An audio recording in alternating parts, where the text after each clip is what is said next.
my sin life really kicked off when I was probably in about third grade. I found some pornographic material, and from pretty much that point on, I was hooked. My hardships more or less came from my own poor choices and my own selfishness. And then as I got older, it kind of led me down a path of sexual immorality, and I met Lissa, who is now my wife, and we were high school sweethearts and really best friends. And as our relationship progressed, that the pornography and the sexual immorality didn't stop or slow down for me. So we began having sex in high school. We actually met. There was a spot that we used to meet where we would, make out or whatever. So we were sitting there and we were talking, and she told me. I remember her telling me, "I just need to tell you something," and she said, "I'm pregnant." She just kind of came right out, and I said, "Are you sure? How do you know?" And she said, "Well, I felt the baby kick."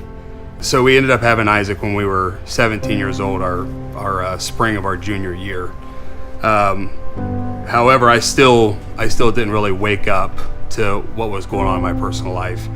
So we graduated high school, both of us, and then we both, at 18, we got married. Graduated in June, and we got married in September. It really began to think I was something when I went through school and became a police officer, and I looked at my life. Instead of what I needed to do for the Lord, I thought about all the things that I had achieved, given all these hurdles in life. Pretty much the wake-up call was about 5 years ago when I engaged in an inappropriate relationship with another woman. And unfortunately, it wasn't the first time that something like that had happened.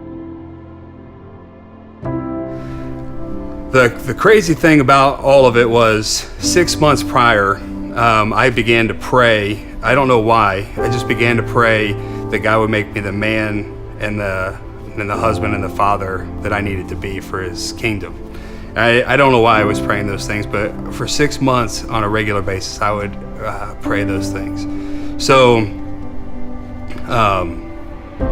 then this 5 years ago, this incident happened, and when that happened, I was convicted like I've never been convicted before. I felt an actual physical pain.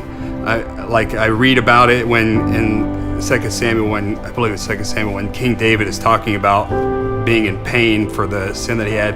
I truly understand that pain. It was just a truly agonizing, physical, emotional pain that I've never experienced before. And then, and even actually 3 years after that date, I pretty much cried almost every day, just about, and like a phase of mourning, just all the guilt and stuff that had just loomed, and all the shame and everything over the course of my whole life leading up to that point.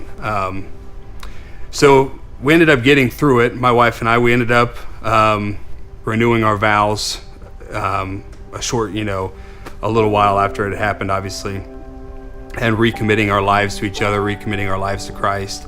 And there was a couple miraculous things that happened. One, and the most important, that we're renewing our vows and coming back together.